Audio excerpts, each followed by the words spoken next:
Pessoal, vamos lá. Finalmente, questão de número 50. A gente está finalizando aí primeira prova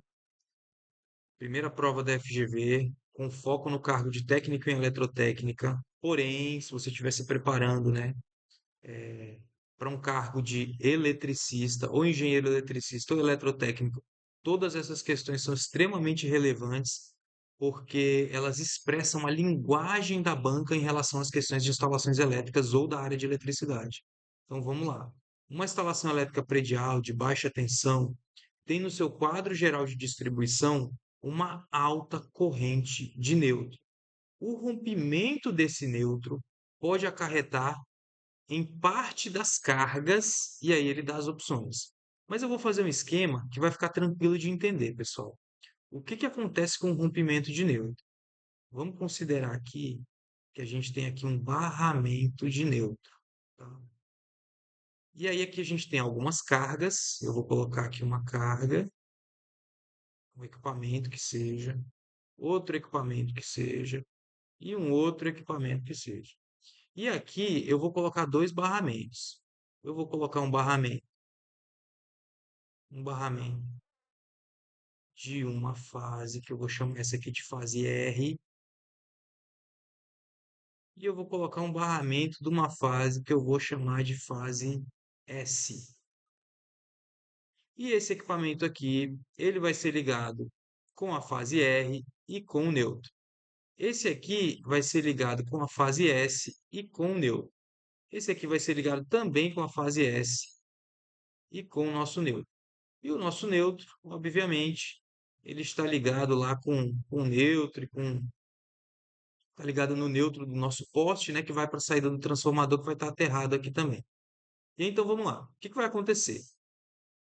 Se por acaso eu tenho um rompimento desse neutro, esse equipamento ele está ligado monofásico. Neutro fase R, neutro fase S, neutro fase S. Se eu tiro esse neutro dessa instalação e eu perco o neutro, o que que vai acontecer? A corrente elétrica que antes estava fluindo aqui para o neutro, ela vai passar a fluir agora da fase R para a fase S. O que que isso significa? Que significa que agora a gente está com uma diferença de potencial, no caso aqui, em vez de 127, a gente está com 220 volts.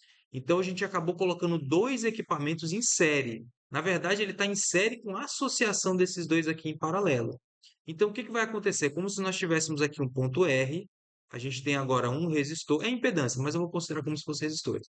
E aqui a gente tem mais dois resistores. E aqui a gente está ligando no ponto S, em vez de ter um neutro. E o que que acontece? A gente agora vai ter uma sobretensão, porque entre esse ponto e esse, a gente tem 220 volts.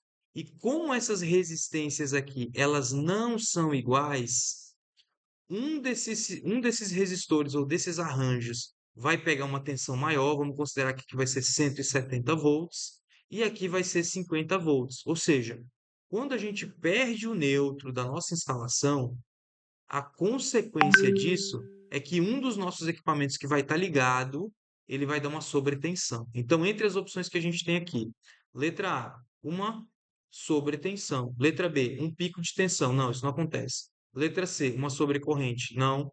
Letra D, um pico de corrente. Não. Letra C, uma variação da frequência. Tem qualquer associação com isso aqui. Então, nessa questão de número 50, quando a gente tem um rompimento de neutro numa instalação elétrica, os nossos equipamentos vão ter uma sobretensão. Alguns vão ter uma subtensão, vão funcionar com a tensão menor, e outros vão ter uma sobretensão, funcionar com uma tensão maior. Muito provavelmente esse equipamento vai queimar, ele não vai aguentar, ele vai sofrer um dano aí, você vai perder o equipamento. Pessoal, finalizamos a nossa primeira prova, finalizamos aí as 20 questões que vai dar 31 até a questão de número 50 da prova da FGV, que foi aplicado na Assembleia Legislativa do Maranhão em 2013. Eu vou falar. O eletricista que passou nesse concurso, ele é um eletricista da NASA. A NASA está perdendo de não contratar esse eletricista aqui. Porque a FGV ela é uma banca, pessoal. Ela é uma banca que às vezes ela pesa um pouco a mão, tá, pessoal? Para uma prova de eletricista, eu acho que essa prova está no nível bem alto mesmo. tá? O nível de técnico é bem semelhante a esse, e o nível de engenheiro é um pouquinho mais alto ainda. A próxima playlist ela vai focar em questões para engenheiro eletricista, tá? Então, mesmo quem está se preparando para o técnico, convido a ver as questões de engenheiro, porque quanto mais você estuda, mais bem preparado você vai estar para qualquer tipo de prova. E se você está no canal aqui procurando questões para engenharia, a próxima playlist que a gente vai construir é focada em questões de engenharia da banca FGV. Tá, pessoal? Obrigado por acompanhar. É questão de número 50, gabarito, letra A. Peço que você se inscreva no canal, ative as notificações para estar recebendo os próximos conteúdos, os próximos vídeos e estar apoiando esse trabalho que eu estou desenvolvendo aqui, pessoal. Agradeço a todos por acompanhar e até a próxima.